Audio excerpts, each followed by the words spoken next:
नमस्कार मित्रों, Shukla ji UP 32 channel में आपका स्वागत है।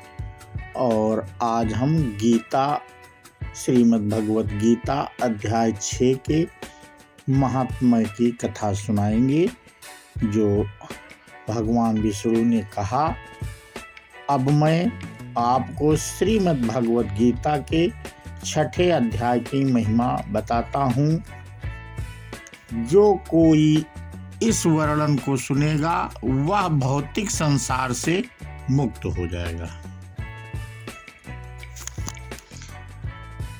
तो मित्रों, इस अध्याय 6 के महात्म्य के बारे में हम आपको जानकारी दे रहे हैं और आप लोग सुनिए कथा को। और जो लोग नहीं हो वो चैनल को सब्सक्राइब कर लें और हमारे जो पुराने मित्र पहले से हैं वो लाइक एवं कमेंट ज़रूर करें।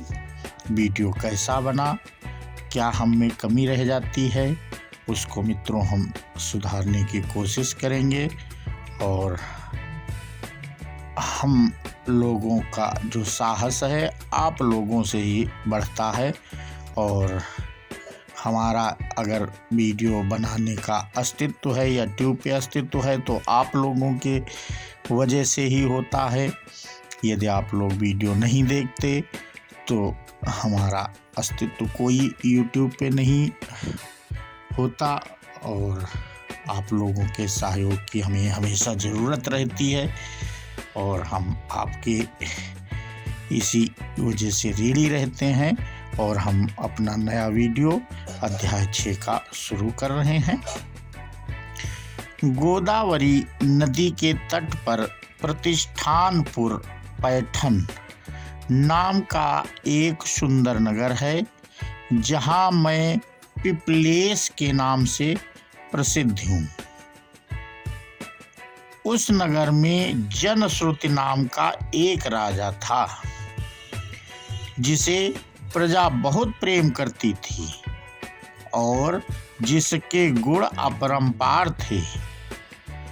उन्होंने दैनिक अग्नि यज्ञ किए, जो इतने भव्य और बड़े थे कि उनसे निकलने वाला धुआं नंदन वन के रूप में जाने वाले स्वर्गीय आनंद उद्यान में पहुंच गया और कल्प वृक्ष के पेड़ों की पत्तियों को काला कर दिया। वे वृक्ष ऐसे प्रतीत हुए जैसे वे राजा जनश्रुति को अपना सम्मान अर्पित कर रहे हों। उस महान राजा के पवित्र कार्यों के कारण देवता हमेशा प्रतिष्ठानपुर में निवास करते थे। मित्रों, ध्यान लगाकर सुनना और पूरी कथा सुनना। जनश्रुति जब दान देती थीं तो वह वैसे ही बांटती थीं जैसे मेघ वर्षा को बांटते हैं। जनश्रुति के शुद्ध धार्मिक क्रियाकलापों के कारण वर्षा सदैव ठीक समय पर आती और खेत हमेशा फसलों से भरे रहते थे। जो 6 प्रकार के कृतंकों से परेशान नहीं होते थे, वह हमेशा नागरिकों के कल्याण के लिए कुएं और झीलें खुदवाता था। जनश्रुति से बहुत प्रसन्न होकर देवता हंस के रूप में उसे आशीर्वाद देने के लिए उसके महल में गए। वे आकाश में उड़ रहे थे, एक के पीछे एक आपस में बातें कर रहे थे। भद्रास 2-3 अन्य हंसों के साथ बाकी के आगे उड़ गए। उस समय दूसरे हंसों ने भद्रास को संबोधित किया, अरे भाई, तुम आगे क्यों उड़ रहे हो? क्या आप अपने सामने महान राजा जनश्रुति को नहीं देखते हो? कौन इतना बलवान है कि अपने शत्रुओं को अपनी इच्छा से भस्म कर सके? जब भद्रास्य ने दूसरे हंसों की बातें सुनी तो वह हंसने लगा और बोला, हे भाइयों, क्या यह राजा जनश्रुत भी उतना ही शक्तिशाली है, महान ऋषि रैक जैसा। जब राजा ने हंसी की बात सुनी तो वह तुरंत अपने ऊंचे महल की छत से नीचे उतर आया और खुशी खुशी अपने सिंहासन पर बैठ गया। उस समय उन्होंने अपने सारथी को बुलाया और उसे महान ऋषि रैक को खोजने का निर्देश दिया। जब महान नाम के सारथी ने राजा के निर्देश सुने तो वह बहुत खुश हुआ और तुरंत रैको ऋषि को खोजने के लिए निकल गया। सबसे पहले उन्होंने सभी प्राणियों के कल्याण के लिए काशीपुरी की यात्रा की, जहां भगवान विश्वनाथ निवास करते हैं। इसके बाद वह गया जहां कमल नयन भगवान गदाधर रहते हैं, जो सभी प्राणियों को जन्म और मृत्यु के बंधन से मुक्त करने में सक्षम है। अनेक पवित्र स्थानों की यात्रा करने के बाद वे मथुरा आए और जो सभी पापों को नष्ट करने में सक्षम है, इस स्थान पर भगवान के सर्वोच्च व्यक्तित्व भगवान कृष्ण निवास करते हैं। सभी महान संत देवता, वेद और अन्य शास्त्र भी अपने व्यक्तिगत रूपों में तपस्या करते हैं और भगवान कृष्ण की सेवा करते हैं। मथुरा जो आधे चांद के आकार की है और सुंदर भक्ति देने वाली जमुना नदी के तट पर स्थित है, उस क्षेत्र में सुंदर गोवर्धन पर्वत है, जो मुकुट में एक बड़े रत्न की तरह मथुरा मंडल के वैभव और महिमा को जोड़ता है। यह शुद्ध वृक्षों और लताओं से घिरा हुआ है। मथुरा के आसपास 12 अद्भुत वन हैं, जिनमें भगवान कृष्ण अपनी अद्भुत लीलाओं का आनंद लेते थे। यह शुद्ध वृक्षों और लताओं से घिरा हुआ है। मथुरा के आसपास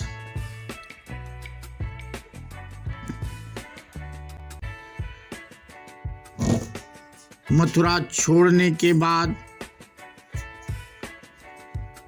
महान ने पश्चिम और फिर उत्तर की यात्रा शुरू की। एक दिन वह कश्मीर नामक एक कस्बे में आया, जिसमें उसने एक बहुत बड़ा और चमकीला सफेद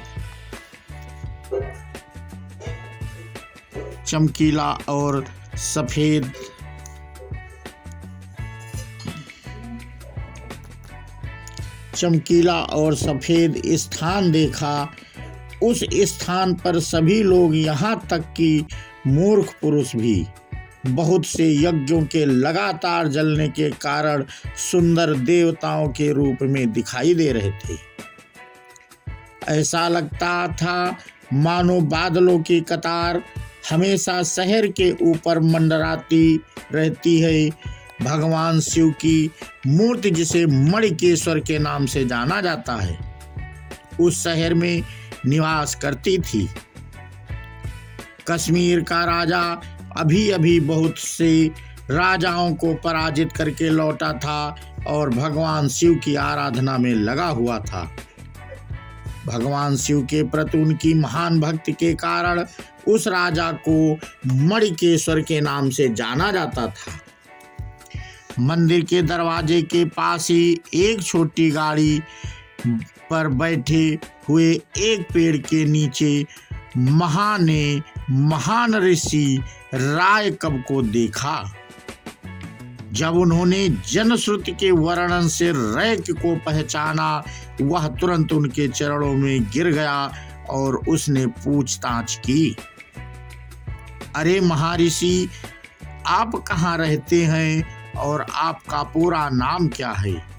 आप इतने उच्च कोटि के व्यक्ति हैं, तुम इस स्थान पर क्यों बैठे हो? जब रैकवा ने महा की बातें सुनी तो उसने कुछ देर सोचा और फिर जवाब दिया, मैं पूरी तरह से संतुष्ट हूँ, मुझे कुछ नहीं चाहिए। जब माँ ने यह उत्तर सुना तो उसके दिल में सब कुछ समझ में आ गया। वह तुरंत लंबी यात्रा पर वापस प्रतिष्ठानपुर के लिए रवाना हो गई। जब वह अपने गंतव्य पर पहुंचा तो उसने तुरंत जाकर राजा को प्रणाम किया और हाथ जोड़कर राजा को सारी घटना बताई जो घटित हुई थी।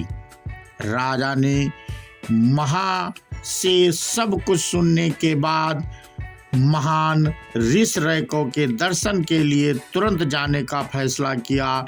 एक सुंदर रथ में बैठकर और अपने साथ कई बहुमूल्य उपहार लेकर वह कश्मीर के लिए रवाना हुए।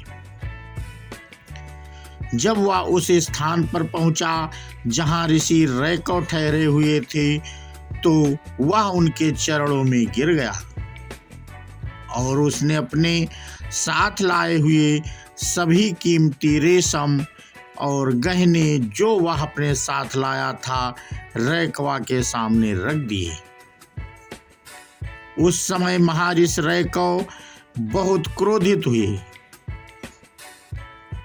उन्होंने कहा, हे मूर्ख राजा, तू इन सब व्यर्थ वस्तुओं को लेकर अपने रथ पर रख ले और इस जगह से चले जाओ।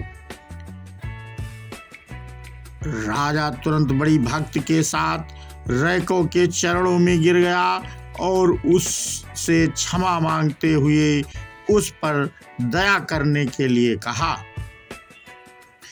उन्होंने रैको से पूछा, हे ऋषि, आपने भगवान के प्रति त्याग और भक्ति की इतनी उच्च अवस्था कैसे प्राप्त की है? राजा के विनम्र रवैये से प्रसन्न होकर रैको ने उत्तर दिया, मैं प्रतिदिन श्रीमद् भगवत गीता के 6ठे अध्याय का पाठ करता हूँ। उसके बाद राजा जनश्रुत ने रैको से श्रीमद् भगवत गीता के 6ठे अध्याय को सुना। तत्पश्चात उस 6ठे अध्याय का नित्य पाठ करने में लगा रहा और समय के साथ एक फूल हवाई जहाज आया और उसे बैकुंठ लोक ले गया। इस बीच वह महान ऋषि जो प्रतिदिन श्रीमद् भगवत गीता के 6ठे अध्याय का पाठ कर रहे थे बैकुंठ गए, जहां वे सर्वोच्च भगवान विष्णु के चरण कमलों की सेवा में लग गए। जो कोई श्रीमद् भगवत गीता के इस 6ठे अध्याय का पाठ करता है वह बहुत जल्द भगवान विष्णु के चरण कमलों की सेवा प्राप्त करेगा, इसमें कोई संदेह नहीं है मित्रों।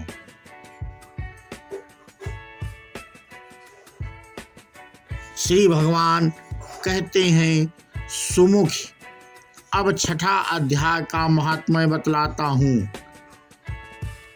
जिसे सुनने वाले के लिए मुक्ति करतलगत हो जाती है।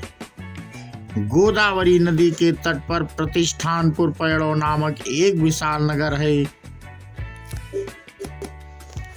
मित्रों, अभी तक हम आपको अध्याय 6 का महत्व के बारे में जानकारी दे रहे थे। प्रतिदिन पढ़ने से क्या लाभ मिलता है और जो भगवान ने अपने मुखारविंद से कहा था। अब हम आगे आपको अध्याय 7 के महात्म्य के बारे में जानकारी देंगे कि अध्याय 7 यदि आप प्रतिदिन डेली सुबह अपने पूजा के साथ पढ़ते हैं तो उससे आपको क्या लाभ होगा। और ये कोई ज़रूरी नहीं है आप प्रतिदिन एक अध्याय ही पढ़ें मित्रों गीता का। आप जितना आपके पास समय हो उतना आप अवश्य पढ़ें गीता का। और गीता में हमारे जीवन के उपयोग के लिए हर चीज़ उपलब्ध है उसमें, और हर प्रॉब्लम की उसमें सलाह दी गई है और हमें हर तरीके से उसमें ज्ञान ही ज्ञान भरा हुआ है, जो स्वयं मुखारबिंद भगवान के मुखारबिंद से गीता कही गई थी। तो मित्रों, हम अब आपको 7वें भाग की जानकारी देंगे कि उसको पढ़ने से क्या लाभ होता है। अभी मित्रों, हम इस वीडियो में गीता नहीं सुना रहे हैं। जो भगवान ने बताया कि इन गीता के पाठ को पढ़ने से क्या लाभ होता है, हम इसके बारे में आपको जानकारी दे रहे हैं और इससे आपको क्या फल मिलेगा। तो और जो पढ़ेंगे वो गीता में हम आपके लिए आगे नए वीडियो बनाएंगे और उसका संस्कृत का अर्थ सहित हम आपको उस वीडियो में बताएंगे। और अब हम आपको 7वें अध्याय के महात्म्य के बारे में, उसका महत्व क्या है उसके बारे में जानकारी दे रहे हैं। तो यहाँ पे भगवान शिव कहते हैं, हे पार्वती, अब मैं 7वें अध्याय का महात्म्य बतलाता हूँ, जिसे सुनकर कानों में अमृत राशि भर जाती है। और मित्रों, ये जो गीता है, जो सुनता है उसका भी कल्याण होता है, भगवान ने स्वयं कहा है। तो पाटलिपुत्र नामक एक दुर्गम नगर है, जिसका गोपुर द्वार बहुत ही ऊंचा है। उस नगर में शंकुकर्ण नामक एक ब्राह्मण रहता था। उसने वैश्य व्रत का आश्रय लेकर बहुत धन कमाया, किंतु ना तो कभी पितरों का तर्पण किया और ना देवताओं का पूजन किया। वह धनोपार्जन में तत्पर होकर राजाओं को ही भोज दिया करता था। मित्रों, ये कहानी इस टाइप की है जैसे कि आप केवल धन कमाने में लगे रहते हैं, ना तो उस धन का आप दान करते हैं और ना ही कोई जैसे गरीब लोगों को की सेवा ही में लगाते हैं। तो एक समय की बात है, उस ब्राह्मण ने अपना चौथा विवाह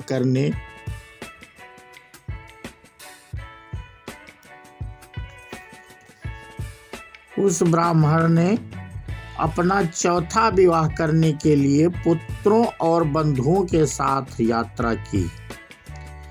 मार्ग में आधी रात के समय जब वह सो रहा था, तब एक सर्प ने कहीं से आकर उसकी बाह में काट लिया। उसके काटते ही ऐसी अवस्था हो गई कि मणि मंत्र और औषधि आदि से भी उसके शरीर की रक्षा असाध्य जान पड़ी। तत्पश्चात कुछ ही क्षणों में उसके प्राण पखेरु उड़ गए और वह प्रेत बना। फिर बहुत समय के बाद वह प्रेत सर्प योनि में उत्पन्न हुआ। उसका वित्त धन की वासना में बंधा था। उसने पूर्व वृत्तांत को स्मरण करके सोचा, मैंने घर के बाहर करोड़ों की संख्या में अपना जो धन गाड़ रखा है, उससे इन पुत्रों को वंचित करके स्वयं ही उसकी रक्षा करूंगा। सांप की योनि से पीड़ित होकर पिता ने एक दिन स्वप्न में अपने पुत्रों के समक्ष आकर अपना मनोभाव बताया। तब उसके पुत्रों ने सवेरे उठकर बड़े विस्मय के साथ एक दूसरे से स्वप्न की बातें की। कहीं उनमें से मंझला पुत्र कुदाल हाथ में लिए घर से निकला और जहां उसके पिता सर्प योनि धारण करके रहते थे, उस स्थान पर गया। यद्यपि उसे धन के स्थान का ठीक ठीक पता नहीं था, तो भी उसने चिन्हों से उसका ठीक निश्चय कर लिया और लोभ वृद्धि से वहां पहुंचकर बाबी को खोदना आरंभ किया। तब उस बाबी से बड़ा भयानक सांप प्रकट हुआ और बोला, ओ मूढ़, तू कौन है? किस लिए आया है? यह बिल क्यों खोद रहा है? किसने तुझे भेजा है? ये सारी बातें मेरे सामने बता। पुत्र, मैं आपका पुत्र हूँ। मेरा नाम शिव है। मैं रात्रि में देखे हुए स्वप्न से विस्मित होकर यहाँ का स्वर्ण लेने के लिए कौतूहल हूँ। पुत्र की यह वाणी सुनकर वह सांप हंसता हुआ उच्च स्वर से इस प्रकार स्पष्ट वचन बोला, यदि तू मेरा पुत्र है तो मुझे शीघ्र ही बंधन से मुक्त कर। मैं अपने पूर्व जन्म के गाड़े हुए धन के ही लिए सर्प योनि में उत्पन्न हुआ। पुत्र, पिताजी, आपकी मुक्ति कैसे होगी, इसका उपाय मुझे बताइए, क्योंकि मैं इस रात में सब लोगों को छोड़कर आपके पास आया हूँ। पिता, बेटा, गीता के अमृतमय सप्तम अध्याय को छोड़कर मुझे मुक्त करने में तीर्थ, दान, तप और यज्ञ भी सर्वथा सम्मत नहीं है। केवल गीता का 7वां अध्याय ही प्राणियों के जरा, मृत्यु और दुखों को दूर करने वाला है। पुत्र, मेरे श्राद्ध के दिन गीता के 7वें अध्याय का पाठ करने वाले ब्राह्मण को श्रद्धा पूर्वक भोजन कराओ। इससे निसंदेह मेरी मुक्ति हो जाएगी। वत्स, अपनी शक्ति के अनुसार पूर्ण श्रद्धा के साथ निर्व्यासी और वेद विद्या में प्रवीण अन्य ब्राह्मणों को भी भोजन कराना। सर्प योनि में पड़े हुए पिता के ये वचन सुनकर सभी पुत्रों ने उसकी आज्ञा अनुसार तथा उससे भी अधिक किया। तब शंकुकर्ण ने अपने सर्प शरीर को त्याग दिव्य देह धारण किया और सारा धन पुत्रों के अधीन कर दिया। पिता ने करोड़ों की संख्या में जो धन उनमें बांट दिया था, उससे वे पुत्र बहुत प्रसन्न हुए। उनकी बुद्धि धर्म में लगी हुई थी, इसलिए उन्होंने बावली कुआं, पोखरा, यज्ञ तथा देव मंदिर के लिए उस धन का उपयोग किया और अन्नशाला भी बनवाई। तत्पश्चात 7वें अध्याय का सदा जप करते हुए उन्होंने मोक्ष प्राप्त की। हे पार्वती, यह तुम्हें 7वें अध्याय का महात्म्य बतलाया, जिसके श्रवण मात्र से मानव सब पापों से मुक्त हो जाता है। तो मित्रों, इस प्रकार 7वें अध्याय का फल श्री शिव जी ने पार्वती जी को बतलाया और पार्वती जी ने सुना। तो मित्रों, एक विशेष जानकारी इसी भाग में हम आपको देंगे। गीता में शरीर को क्या कहा गया है? तो मित्रों, गीता में शरीर को रथ की उपमा देते हुए कहा गया है कि इंद्रियां इसके घोड़े हैं, मन सारथी है और आत्मा स्वामी है। शरीर और मन का संबंध शासित और शासक जैसा है। शरीर वही कुछ करता है जिनका मन निर्देश देता है। मन जिधर लगाम खींचता है, शरीर रथ के घोड़े की तरह उसी दिशा की ओर दौड़ पड़ते हैं। ऐसा कोई शारीरिक क्रियाकलाप नहीं जो मन की इच्छा के विपरीत होता हो।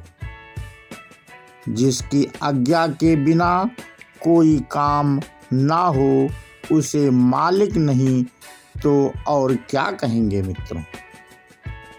शरीर में ऐसा कोई अंग अवयव नहीं जो मन की उपेक्षा कर सके।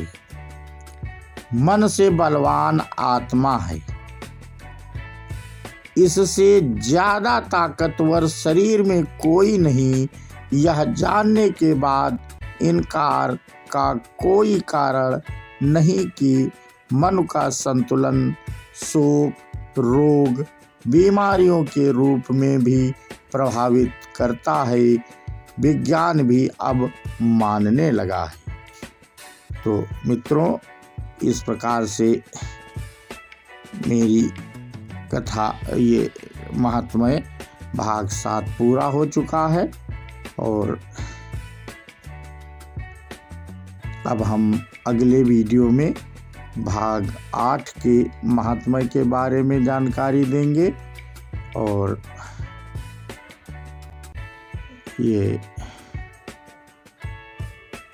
वीडियो आपको कैसा लगा इसके बारे में कमेंट अवश्य करें, जिससे हमें अपने वीडियो में जो त्रुटियां हुई होंगी निसंकोच मित्रों कमेंट में अगर मेरे वीडियो में त्रुटियां होती हैं तो आप कमेंट करके हमें बताएं, जिससे हम अपनी वीडियो की त्रुटियों को दूर कर सकें और आपको एक अच्छा और इससे भी बेहतर वीडियो बना करके दे सकें।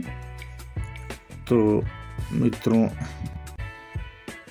अब आप ये विदा लेते हैं इस वीडियो से और अगले नए वीडियो में आपके दर्शन मुलाकात अवश्य होगी।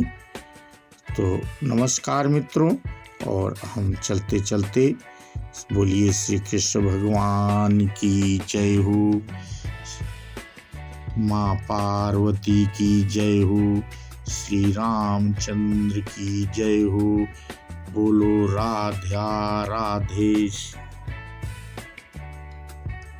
बोलो श्यावर रामचंद्र की जय हो, श्री कृष्ण भगवान की जय।